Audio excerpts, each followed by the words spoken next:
Phone చేసింది, sir నేను దసరా లోపు కనుక డబ్బులు రాకపోతే నేను సూసైడ్ చేసుకొని చచ్చిపోతా అంటుంది ఆమె. వార్డు మెంబర్ నేను, నమ్మి పనిచేసిన నేను అని చెప్పి ఇవాళ ఆ లక్ష్మి నాకు ఒక ఉత్తరం పంపించింది.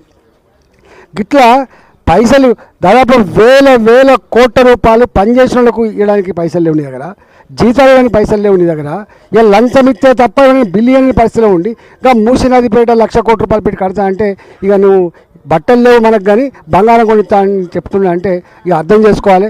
బట్టలకు ఎంత వాల్యూ ఉంటుంది, బంగారానికి ఎంత వాల్యూ ఉంటుందో ఒక గట్ల ఉన్నారు వీళ్ళు.